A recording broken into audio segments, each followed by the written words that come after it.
Hi, I'm John Murdy, Creative Director of Universal Studios Hollywood. Welcome back to this exclusive sneak peek at Halloween Horror Nights 2010. Now, as the Creative Director of Halloween Horror Nights, I'm always looking for something new that we can tap into to bring to life for our event. And we found something new this year. It actually comes from the Latino culture. It's a myth called La Llorona.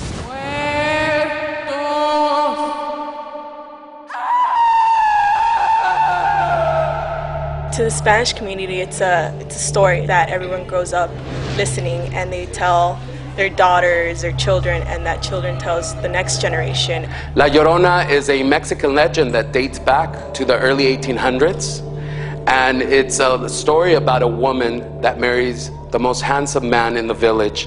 She bears 2 sons, and later finds out that her loved one is cheating on her with another woman, and takes her 2 children and drowns them, and drowns herself in the river. And that's really where our story begins. Because almost immediately after the woman was laid to rest, people started reporting seeing sights of a woman dressed in white with a veil, walking along by the rivers at night, crying and wailing mournfully. And that's actually where the name La Llorona comes from. It means the weeping woman.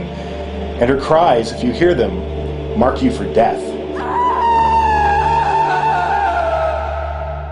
So one of the goals as designers of Halloween Horror Nights is we want to be absolutely authentic to everything we're creating, whether it's a movie or, in the case of La Llorona, a myth that goes back over 500 years.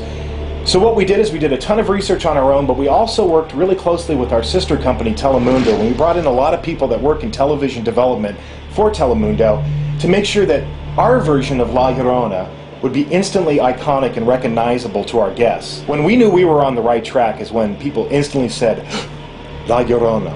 Ay, mis hijos, ¿dónde están mis hijos? My children, where are my children?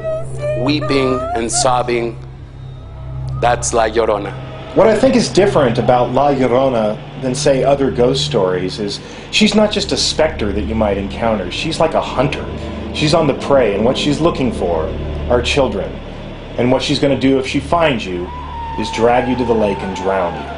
And that to us appealed because what we're trying to do with our event is always push the line and always take it one step further, and this seemed to be a great way to do that.